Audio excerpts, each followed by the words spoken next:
क्या इतना परेशान क्यों हो?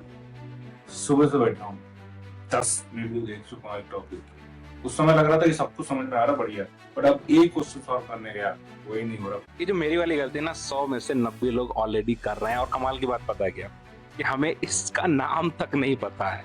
साइकोलॉजी में बोलते हैं इसे लर्निंग इल्यूजन। मतलब आपको ऐसा लगेगा कि आप नई नई चीजों को सीख रहे हो, बट रियल में आप कुछ नहीं सीख रहे होते। हम सिर्फ एक इल्यूजन के अंदर होते हैं।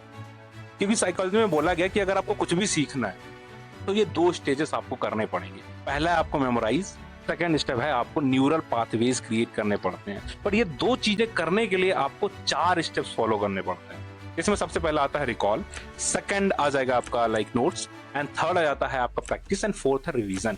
एक भी चीज अगर आपने मिस की तो साइकोलॉजी के हिसाब से प्रूवन है आप चीजों को सीख नहीं रहे हो।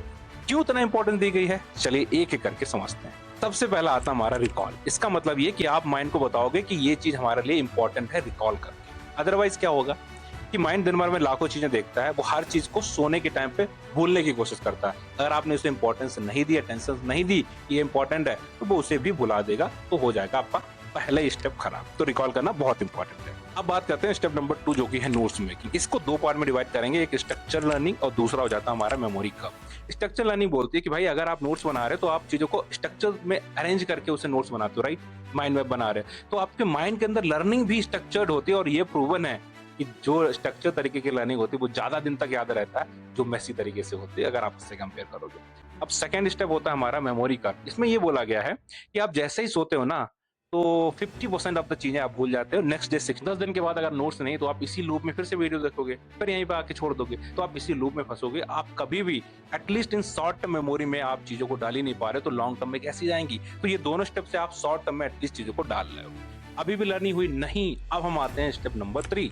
अब है हमारा थर्ड स्टेप, जिसमें आपको प्रॉब्लम सॉल्व करना है, प्रैक्टिस करना है, कुछ बिल्ड करने की कोशिश करना है। और यहाँ पर आपके माइंड के अंदर न्यूरल नेटवर्क, न्यू पाथवेज बनेंगे। यहाँ पर आप गलतियां करोगे, सीखोगे, तो वो होती है एक्चुअल लर्निंग। लॉन्ग टर्म में चीजें अभी भी नहीं गई, तो उसके लिए आपको चौथा स्टेप जो कि है रिवीजन।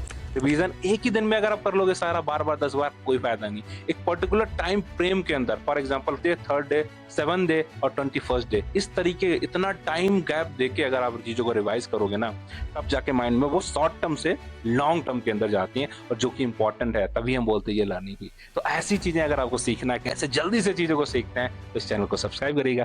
Thank you guys.